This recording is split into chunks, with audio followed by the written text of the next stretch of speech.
Y llegamos al capítulo 25, que es también otro gran capítulo de la Biblia.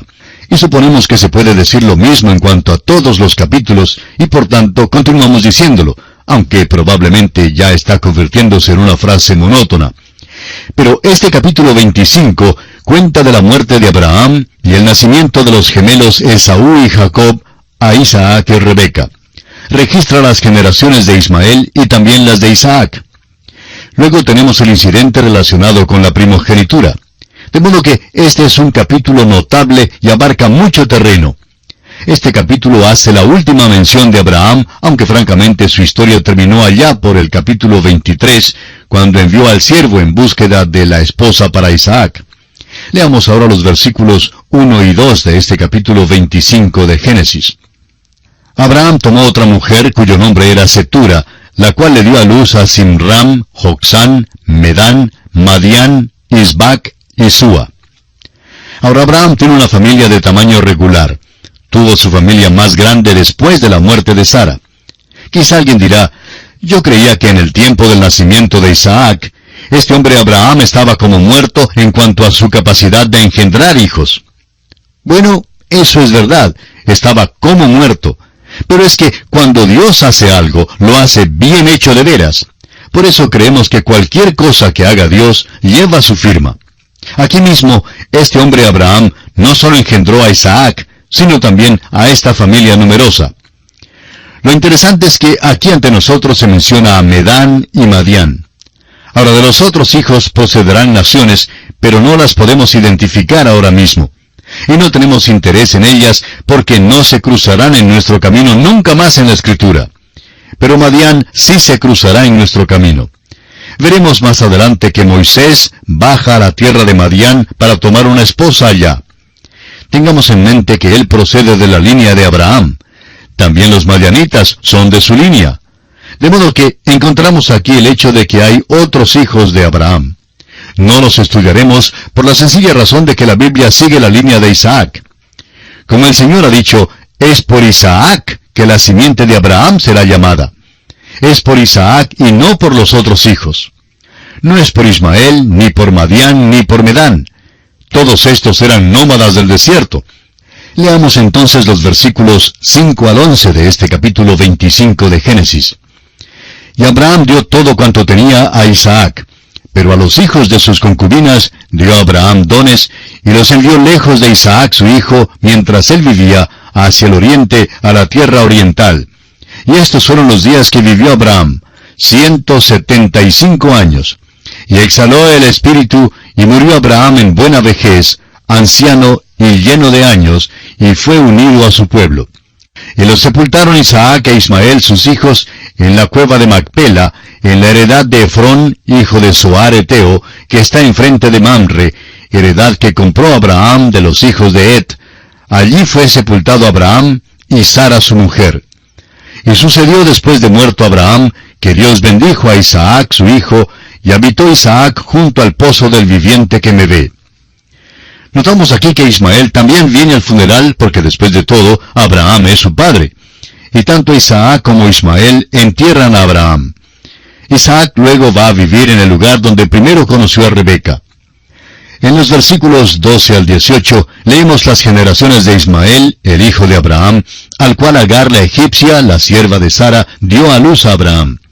La lista de las generaciones se da aquí y no tenemos intención alguna de leer esta sección. Notemos, sin embargo, el hecho de que el Espíritu Santo emplea este método en el libro de Génesis. Se da primero la línea rechazada y luego se deja de lado para no mencionarla más. Luego se da la línea que conduce a Cristo y se continúa con ella. Por tanto, es sólo después que se menciona la línea de Ismael que llegamos a la línea de Isaac. Y entraremos en ella en nuestro próximo programa. Mientras tanto, que el Señor le bendiga es nuestra ferviente oración. Continuamos hoy considerando el capítulo 25 del libro de Génesis y esperamos que usted, amigo oyente, tenga su Biblia a mano y que busque este capítulo. Comenzaremos a considerar hoy desde el versículo 19. Dice el versículo 19 de Génesis, capítulo 25, estos son los descendientes de Isaac, hijo de Abraham. Abraham engendró a Isaac. Esta es la línea que seguiremos nosotros. Abraham engendró a Isaac, Isaac a Jacob. Así principia el primer capítulo del Evangelio de Mateo. Cada uno de estos hombres tuvo otros hijos, como ya hemos visto. Abraham tiene muchos hijos, pero ninguno se menciona. La genealogía de estos hombres no se sigue de ninguna manera. Es la genealogía de Isaac la que se sigue. Podemos olvidarnos de Ismael y de Madián y de Medán y de todos los demás. Se cruzarán esos caminos con los descendientes de Isaac de vez en cuando, pero no vamos a seguir su línea. Los versículos 20 al 22 de este capítulo 25 de Génesis dicen: Y era Isaac de 40 años cuando tomó por mujer a Rebeca, hija de Betuel arameo, de Padán Aram, hermana de Labán arameo. Y oró Isaac a Jehová por su mujer, que era estéril. Y lo aceptó Jehová, y concibió Rebeca a su mujer. Y los hijos luchaban dentro de ella. Y dijo: Si es así, ¿para qué vivo yo? Y fue a consultar a Jehová. Notemos que Rebeca era estéril, pero que Isaac oró al Señor, y ahora van a nacerle gemelos. Es interesante la declaración de que los hijos luchaban dentro de ella. Esta es la lucha. Notará usted que es la lucha que tiene lugar hoy en el mundo. Hay una lucha hoy entre la luz y las tinieblas, entre lo bueno y lo malo. Hay una lucha entre el espíritu y la carne. Cada hijo de Dios sabe algo de esa lucha. Así está expresado en el capítulo 7 de Romanos. Pero Rebeca no entendía lo que era. Ahora el versículo 23 de este capítulo 25 de Génesis dice: Y le respondió Jehová: 2 naciones hay en tu seno, y 2 pueblos serán divididos desde tus entrañas. El un pueblo será más fuerte que el otro pueblo, y el mayor servirá al menor. Dios declara a Rebeca que el mayor servirá al menor. Ella debe haberlo creído, y su hijo menor debe haberlo creído también. Leamos ahora los versículos 24 al 26. Cuando se cumplieron sus días para dar a luz, he aquí había gemelos en su vientre. Y salió el primero rubio, y era todo velludo como una pelliza, y llamaron su nombre Esaú. Después salió su hermano, trabada su mano al calcañar de Esaú, y fue llamado su nombre Jacob. Y era Isaac de edad de 60 años cuando ella los dio a luz. Esaú significa rubio. Era rubio o color de la tierra. Era el mayor, pero Dios había dicho que el mayor serviría al menor. Isaac y Rebeca estaban casados ya por unos 20 años antes de que nacieran estos niños. El mayor era Esaú. Jacob trabó la mano al calcañar de Esaú. Le llamaron Jacob, el usurpador, porque trató de llegar a ser el mayor y tomar su lugar. Pero Dios ya le había prometido eso. Él debió haber creído a Dios. Ahora el versículo 27 dice: Y crecieron los niños, y Esaú fue diestro en la casa, hombre del campo, pero Jacob era varón quieto, que habitaba en tiendas. Consideremos ahora a estos 2 hijos al crecer ellos en el hogar. Son gemelos, pero no había 2 muchachos que jamás fueran tan diferentes como estos 2. No solo luchaban en el seno, sino que se hicieron mal el uno al otro desde este momento en adelante. Tienen puntos de vista absolutamente diferentes y las filosofías de la vida muy distintas. Su modo de pensar es diferente y también sus actitudes. Al principio tenemos que confesar que Esaú se ve más atractivo que Jacob. Aprendemos que no se puede juzgar solo por la apariencia exterior. Tenemos que juzgar por lo que hay en el interior. Aprendemos eso en este caso particular aquí. Los niños crecieron. Esaú era un cazador diestro, un hombre del campo. Jacob, por su parte, era joven quieto que habitaba en tiendas. Esaú era un cazador diestro, el joven del aire libre, tipo atlético. Dedicó su tiempo a los deportes. Dedicó su tiempo a todo lo que era físico, pero no tenía ninguna capacidad espiritual. No tenía ninguna comprensión, ni capacidad, ni deseo para las cosas espirituales. Siempre tenía interés en lo que era físico. Esaú representa, pues, la carne. Jacob, por su parte, era hombre quieto. Vivía en casa. La mamá lo consintió y hasta fue dominado por ella. Notará usted que hizo todo lo que ella le dijo que hiciera. El papá mima a Esaú y la mamá mima a Jacob. El versículo 28 dice: Llamó Isaac a Esaú porque comía de su casa, mas Rebeca amaba a Jacob. El problema surge aquí mismo en el hogar. Uno piensa que bajo estas circunstancias va a haber dificultades. Pues por supuesto que las van a tener. Cuando el padre está mejor dispuesto o más inclinado hacia un niño y la madre hacia el otro, tiene que haber problemas. Y eso es exactamente lo que sucedió aquí. Isaac amó a Esaú porque comía de su casa. Esaú salía a cazar y siempre lograba conseguir algo. Traía la casa a su hogar y a Isaac le gustaba comer de ella. Y le gustó el muchacho que dedicó su tiempo al aire libre. Pero Rebeca, por su parte, amó a Jacob. Parece aquí que Esaú es mucho más atractivo que Jacob. Parece ser más sano. Este muchacho Jacob es astuto, trata de ser diestro. El hecho es que no le importa si condesciende para hacer las cosas que son malas. Dios va a tratar con él. Lo interesante es que aunque Esaú era muy atractivo en el exterior, adentro en su corazón realmente no tenía ninguna capacidad para Dios. Si alguna vez hubo un hombre del mundo, este es ese hombre. Es simplemente un hombre físico y nada más. Vivía solo para lo físico. En cambio, en lo profundo del corazón de Jacob había un deseo por las cosas espirituales. Le tomó mucho tiempo a Dios el quitar todo el desecho de encima y quitar todas las cubiertas que había para llegar a donde estaba ese deseo espiritual.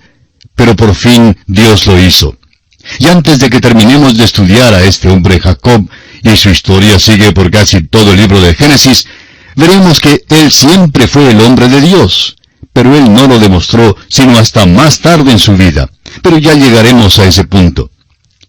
Ahora se nos cuenta aquí un incidente que tuvo lugar en el hogar. Bien podemos entender que en un lugar como este habría tiempos difíciles. Habría dificultades y algunos conflictos y no sería llamado un hogar feliz. Leamos ahora los versículos 29 al 34 que dicen: Y guisó Jacob un potaje, y volviendo Esaú del campo, cansado, dijo a Jacob: Te ruego que me des a comer de ese guiso rojo, pues estoy muy cansado. Por tanto fue llamado su nombre Edom. Y Jacob respondió: Véndeme en este día tu primogenitura. Entonces dijo Esaú: He aquí yo me voy a morir. ¿Para qué pues me servirá la primogenitura? Y dijo Jacob: Júramelo en este día. Y él le juró, y vendió a Jacob su primogenitura. Entonces Jacob dio a Esaú pan y del guisado de las lentejas, y él comió y bebió, y se levantó y se fue. Así menospreció Esaú la primogenitura. Este incidente revela la naturaleza de ambos hombres. Esaú llegó del campo. Había estado afuera en el aire libre y estaba cansado, pero no estaba muriéndose de hambre como muchos implican. Ninguno que hubiera sido criado en la casa de Abraham moriría de hambre. Siempre habría algo que comer. La cosa era que no había nada preparado en el momento, sino este potaje o sancocho o sopa, pudiéramos decir, que Jacob había hecho. Jacob es el joven de la casa y al parecer un buen cocinero.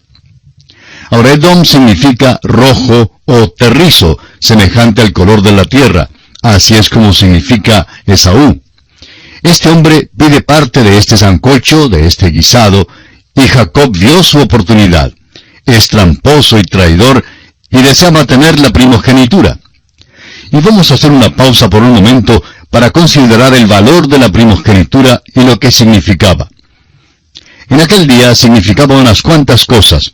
Significaba que el que la poseía era cabeza de la casa. También significaba que el que la tenía servía de sacerdote de la familia. En esta familia en particular, quería decir que el que la tenía estaría en la línea que conduciría a Cristo. ¿Cree usted que Esaú la tenía en mucho? Jacob sabía que no la valoraba, no le atribuía ninguna importancia y no quería servir de sacerdote de la familia. El hecho es que era la última cosa que deseaba hacer. A veces notamos que a un cristiano le piden hacer algo y contesta: no lo hago, no soy predicador. Amigo oyente, puede que usted no sea el pastor, pero eso no quiere decir que no deba tener interés en lo espiritual, ni que debe excluirse de trabajar para lo espiritual. Lamentablemente hay muchos que no quieren indicar que son espirituales, ni aún tienen interés en las cosas espirituales. No quieren producir esa impresión en nadie. Bueno, así era Esaú. No quería producir esa impresión. Si alguien le hubiera llamado diácono o pastor, le hubiera agraviado. No quería tener, pues, la primogenitura.